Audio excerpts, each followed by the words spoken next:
Ok, nous sommes au alinéa 9 du chapitre 3 des lois de Tchouva du Rambam. Donc nous faisons la liste des 24 personnes qui vont en enfer pour l'éternité. Comme je expliqué la dernière fois, d'après la Kabbalah, un beau jour, ils sortiront aussi de l'enfer.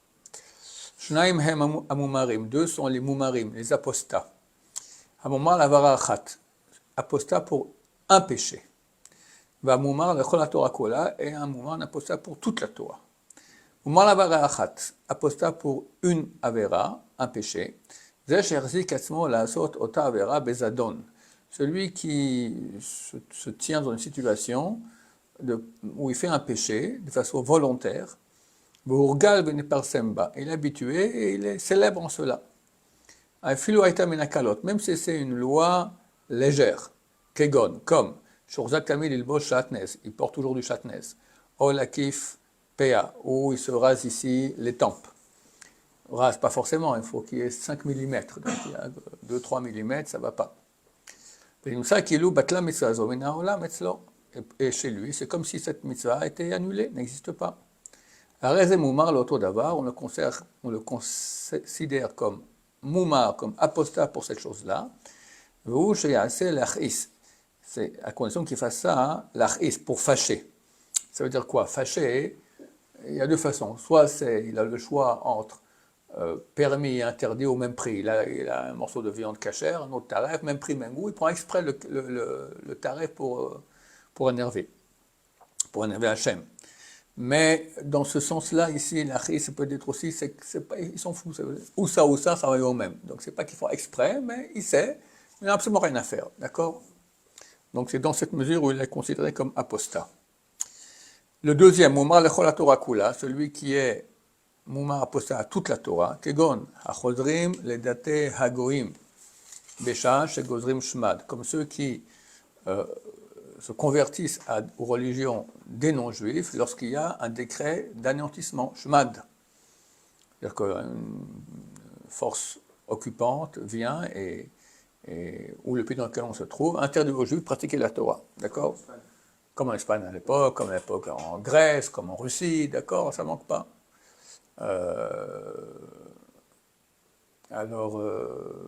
Dans ce cas-là, bien que normalement il y a 3 péchés pour lesquels il faut préférer mourir plutôt que de transgresser, sinon on transgresse, mais là, même pour le lacet que porte un juif différemment que le goy, il faut préférer se faire tuer. D'accord? C'est des shmad, pour le plus petit détail qu'on fait comme un juif, on doit le faire, même au prix de perdre la vie. Et lui se dit, c'est dommage, je préfère me convertir, comme les maranes, d'accord? Les gens, ils aiment bien parler en bien des maranes, mais en fait, c'est une erreur, d'accord? Les maranes n'auraient pas dû jouer la comédie comme quoi ils étaient chrétiens. Ils auraient dit, non, moi je suis juif, et le reste juif, même au prix de leur vie, ils auraient eu la grande mitzvah de mourir Kiddush Hashem. De toute façon, tous les maranes, qu'est-ce qu'il en reste? Rien.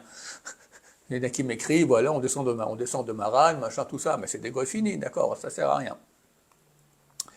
En tout cas, bon, on ne peut pas les juger parce qu'on n'était pas à leur place, mais d'après la Torah, c'est comme ça qu'il faut agir. Et donc, ceux qui vont se convertir à l'autre religion, bahem, et il va adhérer à eux, veyomar, ma betzali, les dabek b'Israël. À quoi ça me sert d'adhérer au peuple d'Israël? Shem shfalim, qui sont bas, venir d'afim et poursuivis. Tov li, chez dabek, be'el goïm, c'est mieux pour moi de m'adhérer à ces goïm, ça va. Chez Yadam, Tkifa, ils sont puissants. Voilà, mets-toi du côté des gens bien. Des gens puissants. Harez Mumar, l'école la Torah Kula, celui-là est l'apostat de toute la Torah. 10. Marseillais Rabim, ceux qui font pécher le public. Ketzad, comment? Echad Sherti Bedavar Gadol, celui qui a fait pécher le public pour quelque chose de grand. Kegon Yerovam Vetzadok ou Baitos. Donc Yerovam ben Navat, qui était, c'est marqué que tous les sages de la génération étaient comme la pelure de l'ail par rapport à lui. C'est quoi une pelure d'ail? C'est rien. Il était énorme, mais il a mal tourné. C'est lui qui a provoqué le schisme entre, donc à l'époque du fils de Shlomo, il s'appelle Rechavam. Et Rechavam et Yerovam, ça on mélange un peu. Rechavam c'est le fils de Shlomo. Le peuple est venu à demander à Rechavam, allège-nous des impôts de ton père Shlomo, c'est trop dur. Alors, tu allé voir les sages d'Israël, on dit oui, ils ont raison, baisse. Et alors ses copains lui disent jamais de la vie, mon cher ami, t'es jeune, tout ça, si tu cèdes, tu donnes la main, ils vont prendre le coup, d'accord? Soit encore plus dur. Il a écouté ses copains, et de là, la Gemara, elle déduit, elle donne comme signe, regarde Rechavam, c'est marqué Binyan, Neharim, Stira, la construction des jeunes, c'est une destruction. Et Stirat Zekenim, et la destruction des vieux, c'est Binyan, c'est ça, c'est une construction. Il faut écouter les vieux, les sages, pas les jeunes gens qui ne savent rien du tout de leur vie. Donc il a dit au peuple, moi je serai encore plus dur que mon père Shlomo. Alors Yerovam est venu, il leur a dit, ok les potes, c'est bon, bah, on se quitte. Vous avez votre royaume ici à Jérusalem, tribu de Yehuda et Binyamin, nous on va ouvrir un nouveau royaume avec les 10 tribus restantes au nord. Maintenant il y avait un problème. Le problème était qu'il y avait les 3 fêtes, tout le monde venait au temple. Au temple, le seul qui peut s'asseoir dans la cour du temple, c'est un descendant du roi David. Il s'est dit, je vais aller, il y aura le roi de Jérusalem, Rechavam, il y aura moi, Yerovam, lui sera assis, moi debout. L'Archouma, ils vont tous dire, c'est pas un roi, notre roi. Alors il a interdit aux Juifs de monter au temple à Jérusalem, il a mis des flics sur toutes les routes, dont son fils, d'accord, qui après a fait tchouva, d'interdire aux Juifs de monter au temple, et il a créé un nouveau temple, à Dan, dans le nord, avec un veau d'or. Donc, ça s'appelle Marti Arabim, il a fait pécher le public. Tzadok et Baitos, on a déjà parlé, ce sont des dirigeants de 2 sectes à l'époque des chrétiens, ou avant déjà, qui refusaient la loi orale, que la loi écrite. Donc, ce sont dirigeants de mouvements qui vont faire pécher le public. Donc ça, c'est quelque chose de grave. Ou celui qui a fait pécher quelqu'un dans quelque chose de léger. Quelqu'un étudie ici à l'Eshiva le soir, allez, viens, on va boire un pot. Non, je vais étudier. Allez, fais pas le lourd, viens. D'accord? Et Marti Tarabim, il a fait pécher. Bon, Marie, à 2 personnes, il a dit ça. D'accord? C'est Marti Tarabim, mais tout le Torah, bien sûr, comme il dit ici, même le fait d'annuler une mitzvah positive. Ou celui qui oblige les autres à pécher. Kimnaché, comme le roi Menaché Shayaoreg et d'Israël, qui tuait les Juifs jusqu'à ce qu'ils pratiquent l'idolâtrie. Ou bien d'autres personnes qui vont tromper les autres et les idicham, ouais, même les expulser du cadre du peuple juif. Yudalef, 11.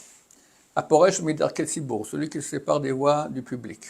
Afapi Shelo Avar Averot, bien qu'il n'ait pas fait de péché.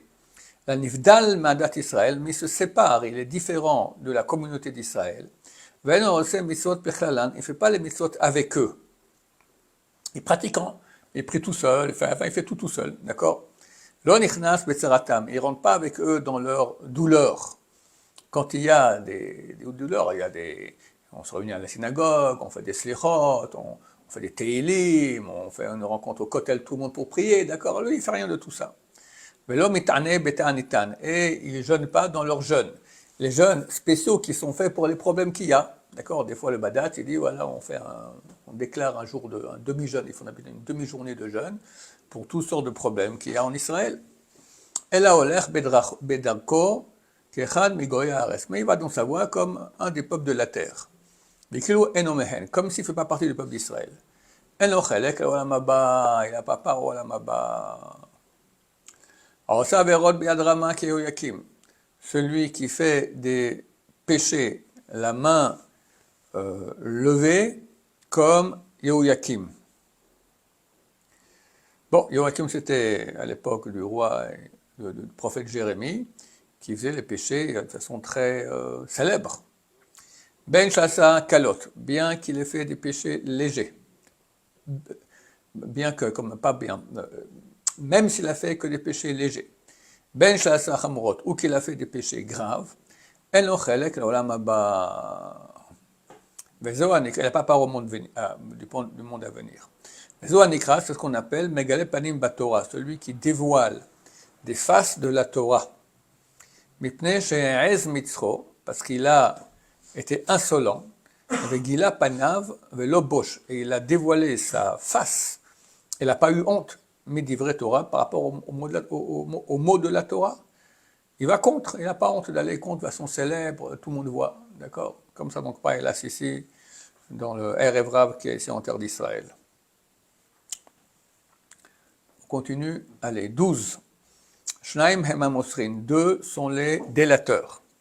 Hamoser chavero biad goyim lehogo ou lakoto, celui qui, comment il dénonce son prochain à des non-juifs pour le tuer ou le frapper. Et deuxième, Hamoser mamon chavero biad goyim ou biad anas sheu kegoy, celui qui dénonce l'argent de son prochain à des goyim ou à des anas. Anas, c'est quelqu'un peut être un juif qui a le pouvoir, d'accord, qui est comme un goy. Comme c'est le cas ici, un temps, il y avait des grandes pubs un peu partout, de dénoncer son prochain au fisc, d'accord, dénoncer votre prochain au fisc, etc., d'accord, les gens, les grands pubs dénoncer, d'accord, chacun dénonce son prochain comme ça au fisc. C'est très très grave, c'est interdit parce que le fisc, la loi israélienne, c'est pas une loi juive, c'est une loi goy, donc c'est complètement interdit de faire une chose pareille. C'est vrai, un vrai statut de délateur, où j'ai un voisin qui construit un balcon de façon non légale, d'accord, mais ça ne me dérange pas, moi, ça ne me fait absolument rien. J'appelle la mairie, d'accord, ça s'appelle un délateur. Et ces deux-là n'ont pas part au Olam Haba. Ok, on s'arrête là pour le moment, la suite au prochain numéro. Bli Neder.